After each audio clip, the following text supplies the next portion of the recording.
తెలుగు రాష్ట్రం రెండుగా విడిపోయిన తర్వాత రాజకీయ పార్టీలు కొన్ని లాభపడగా కొన్ని నష్టపోయాయి అని చెప్పుకోవచ్చు.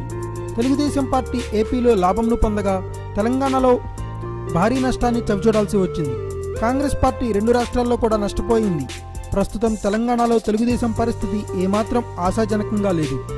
ఇప్పటికే తెలుగుదేశం పార్టీ తెలంగాణ నుండి పూర్తిగా తొలగించేందుకు అధికార పార్టీ ప్రయత్నాలు చేస్తుందనేది అందరికీ తెలిసిన మాట. అయితే తెలంగాణ తెలుగుదేశం నాయకులు ఇంకా కూడా పార్టీని నిలుపుకునేందుకు ప్రయత్నాలు చేస్తున్నారు. తెలంగాణ తెలుగుదేశం నాయకులు రేవంత్ రెడ్డి, రమణ వంటి వారు కొత్త రక్తం కోసం వెతుకుతున్నారు. నారా లోకేష్ను తెలంగాణ నాయకుడిగా చూపించాలని మొదట భావించారు. అయితే అందుకు చంద్రబాబు నాయుడు నో చెప్పాడు. దాంతో ఇప్పుడు తెలుగుదేశం నాయకులు రాములమ్మ వైపు ఆశగా చూస్తున్నారు. తెలంగాణ రాజకీయాల్లో కీలక పాత్ర పోషించిన రాములమ్మ విజయశాంతి ప్రస్తుతం ఏ పార్టీలో కూడా కొనసాగడం లేదు.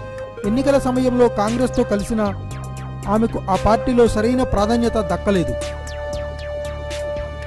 కాంగ్రెస్ పార్టీకి గుడ్ బై చెప్పాలని భావించిన విజయశాంతి తెలుగుదేశంపై ఆసక్తిగా ఉంది. దాంతో తెలుగుదేశం నాయకులు కూడా రాములమ్మ వస్తే సంతోషం అంటున్నారు. తెలంగాణలో ప్రస్తుతం టీఆర్ఎస్ను ఎదుర్కొనేందుకు రాములమ్మ వంటి వారు పార్టీకి చాలా అవసరమని అంటున్నారు.